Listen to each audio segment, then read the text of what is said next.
وعباد الرحمن الذين يمشون على الأرض هونا وإذا خاطبهم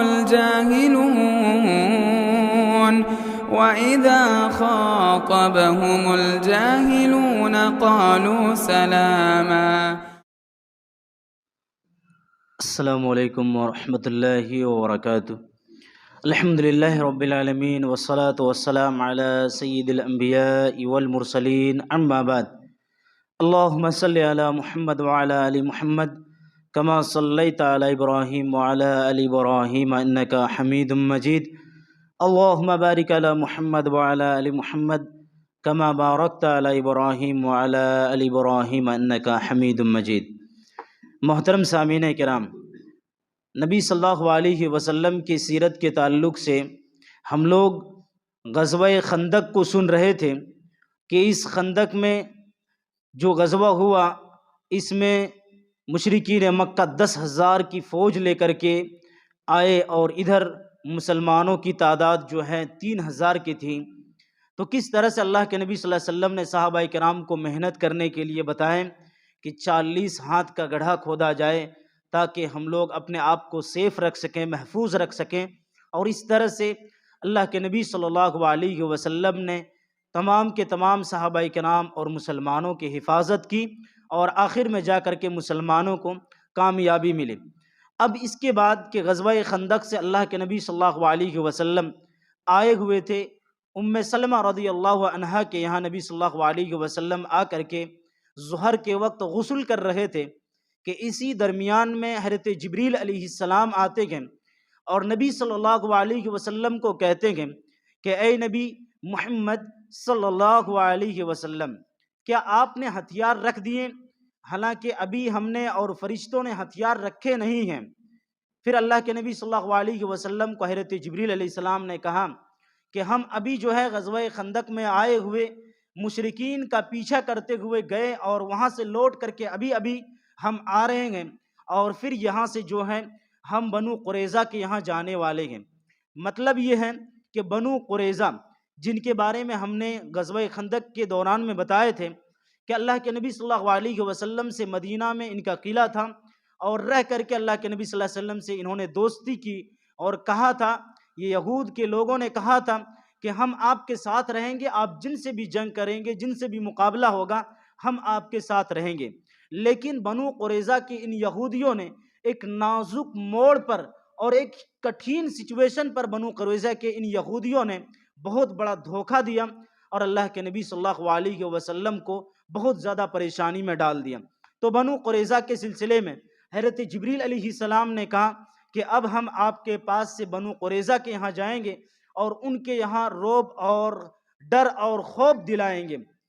اللہ کے نبی صلی اللہ علیہ وسلم کو حکم ملا کہ آپ بھی بنو قریظہ چلیے، آپ بھی اپنے ساتھیوں کو لے کر کے بنو قریظہ کے یہاں جائیے. نبی صلی اللہ علیہ وسلم نے ایک صحابی کو یہ کہہ کر کے اعلان کرانے کے لیے کہیں کہ جو بھی اللہ اور اس کے رسول کی باتوں کو ماننے والے ہوں انہیں کہو کہ وہ عصر کی نماز بنو قریظہ میں پڑھیں. اللہ کے نبی صلی اللہ علیہ وسلم اور جتنے لوگوں نے اعلان کو سن لیے سب کوئی بنو قریظہ کے یہاں جانے لگے. اللہ کے نبی صلی اللہ علیہ وسلم نے چونکہ حکم دیا تھا کہ جا کر کے جو ہے بنو قریظہ میں عصر کی نماز کو پڑھیں گے، تو بعض صحابہ کرام جو عصر کی نماز کا وقت آ گیا تو بعض صحابہ کرام نے عصر کی نماز جو ہے راستے میں پڑھ لی اور بعض نے کہا کہ نہیں، اللہ کے نبی صلی اللہ علیہ وسلم نے کہا ہے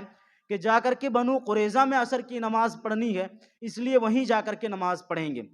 تو ان سمجھنے میں صحابہ کرام کے درمیان جو ہے بعض اختلافات ہوئے اور اللہ کے نبی صلی اللہ علیہ وسلم کے سامنے اس مسئلے کو پیش کیا. اللہ کے نبی صلی اللہ علیہ وسلم نے کسی کو ڈانٹ اور فٹکار نہیں کیے. کہنے کا مطلب یہ ہے کہ یہاں سے ایک مسئلہ ہمیں اور آپ کو یہ سمجھنا ہے کہ نبی صلی اللہ علیہ وسلم کی جو بات ہے، نبی صلی اللہ علیہ وسلم کی جو حدیثیں ہیں، جو فرمان ہے، اس میں اختلافات ہو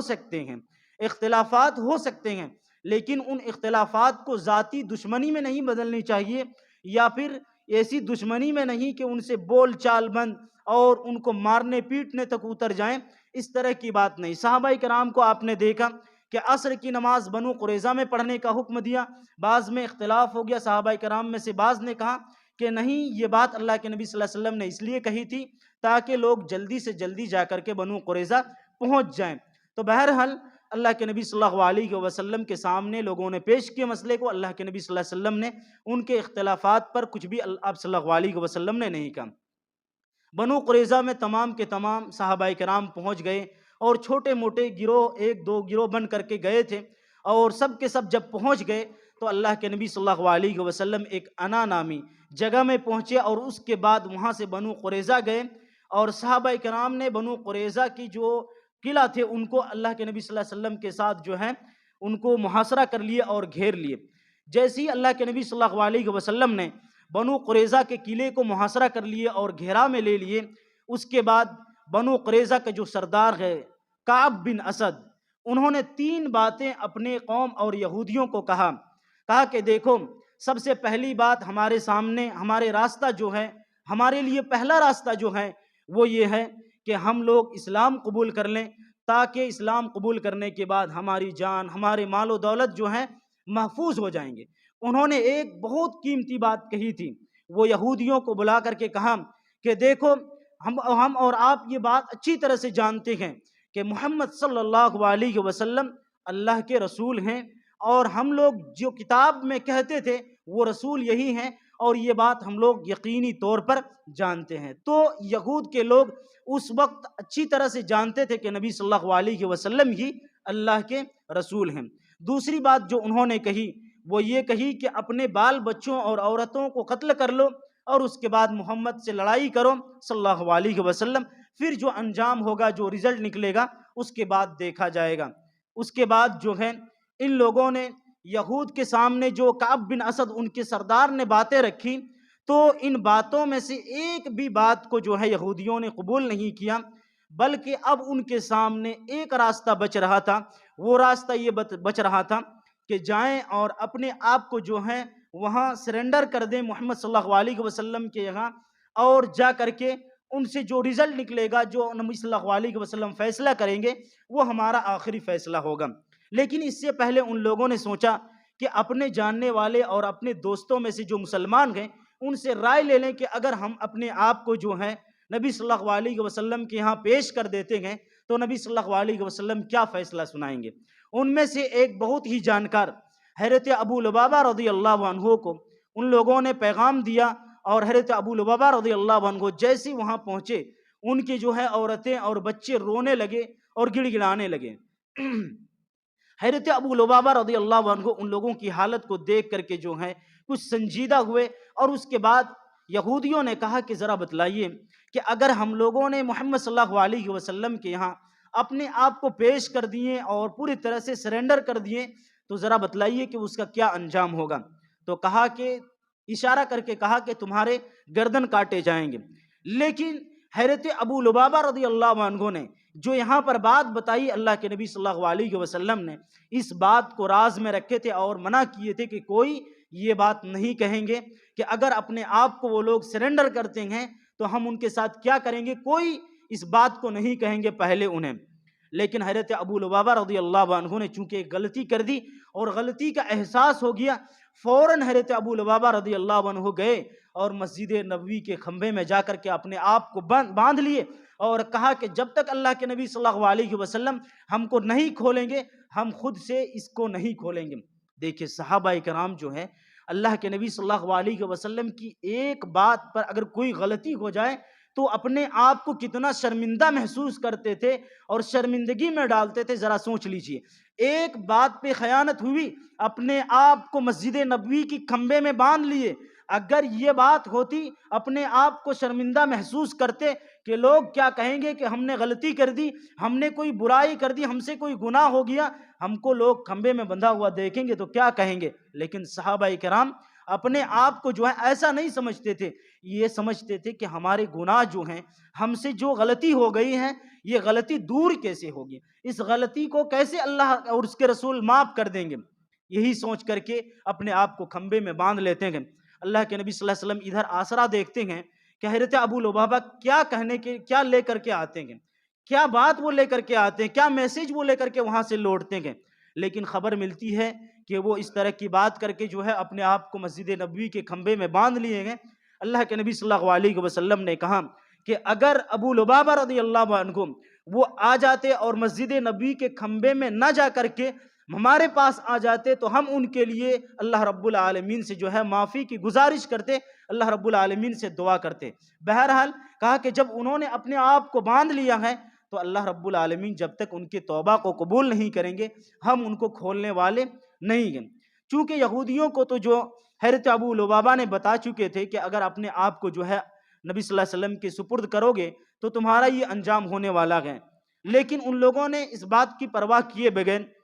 نبی صلی اللہ علیہ وسلم کے سپرد کر دیتے ہیں اپنے آپ کو۔ اور بنو قریظہ چونکہ اتنے مالدار تھے اور اس قدر قلعہ میں وہ لوگ بند تھے کہ اگر وہ لوگ چاہتے تو اس قلعہ میں بہت دنوں تک بند رہ سکتے تھے۔ ان کے پاس کھانے پینے کی چیز، اونٹ، کنویں، یعنی یوں سمجھیے کہ ان کے پاس وہاں رہنے کے لیے بہت ساری چیزیں تھیں، وہیں رہ کر کے اندر میں بہت دنوں تک وہ لوگ گزارا کر سکتے۔ دوسری طرف جو صحابہ کرام ان کو گھیرے ہوئے تھے، صحابہ کرام ٹھنڈ میں تھے اور اسی طرح سے اور بھی دیگر پریشانیاں تھیں، ان کے اونٹ جو ہیں ختم ہو رہے تھے، تو دیگر پریشانیاں تھیں۔ اگر چاہتے یہ یہود تو اپنے قلعے میں رہ کر کے جو ہے بند رہ سکتے تھے، لیکن چونکہ حضرت جبریل علیہ السلام نے جو کہا تھا کہ ان کے اندر جا کر کے ہم رعب اور خوف ڈال دیں گے، اس وجہ سے ان لوگوں نے آ کر کے اور ایک بات پر حضرت زبیر رضی اللہ عنہ اور اسی طرح سے حضرت علی رضی اللہ عنہ نے یہ بات کہی تھی کہ جب وہ لوگ محاصرہ کیے ہوئے تھے، اپنے آپ یہودیوں کو جو گھیرے ہوئے تھے، اس وقت کہا تھا حضرت علی رضی اللہ عنہ نے یہ کہا کہ ہم لوگ کبھی بھی اس طرح سے یہیں پر چپ بیٹھے ہوئے نہیں رہ سکتے ہیں، بلکہ ہم لوگ جائیں گے اور ان کے قلعے کے اندر جائیں گے، چاہے ہمارا انجام حضرت حمزہ رضی اللہ عنہ کی طرح کیوں نہ ہو جائے، لیکن ہم لوگ پھر بھی ان کے قلعے کے اندر جائیں گے۔ بہرحال جیسے حضرت زبیر رضی اللہ عنہ حضرت علی رضی اللہ عنہ کی اس بلند آواز کو یہودیوں نے سنا، فوراً اپنے آپ کو نبی صلی اللہ علیہ وسلم کے سپرد کر دیا۔ اور اس کے بعد جو ہے کچھ لوگوں نے کہا کہ ہم لوگوں پر احسان کیا جائے۔ اس کے بعد اللہ کے نبی صلی اللہ علیہ وسلم نے کہا کہ احسان کی بات اگر کرتے ہو تو کیوں نہ ہو کہ تمہاری آدمی میں سے، یعنی تمہارے قبیلے میں سے کوئی ایک آدمی کو تم لوگ چن لو اور وہی تمہارا فیصلہ کر دیں گے جو تم لوگ کے ساتھ کیا جائے گا۔ اللہ کے نبی صلی اللہ علیہ وسلم کے جیسی سپرد ان لوگوں نے کیا تھا، آپ صلی اللہ علیہ وسلم نے کہا کہ مردوں کو جو ہے باندھ دو، عورتوں اور بچوں کو جو ہے ان لوگوں سے الگ رکھو۔ اس کے بعد جو ہے بنو قریظہ اور یہودیوں کے ساتھ کیا ہوتا ہے انشاءاللہ آگے درس میں آپ کے سامنے رکھیں گے۔ اللہ رب العالمین سے دعا کرتے ہیں اللہ رب العالمین ہم تمام لوگوں کو نبی کریم صلی اللہ علیہ وسلم کی سیرت کے مطابق زندگی گزارنے کی توفیق نصیب فرمائیں۔ اللہ رب العالمین ہم تمام لوگوں کو قرآن و حدیث کے مطابق اپنی زندگی کو ڈھالنے کی توفیق نصیب فرمائیں۔ آمین وآخر دعوانا الحمد للہ رب العالمین۔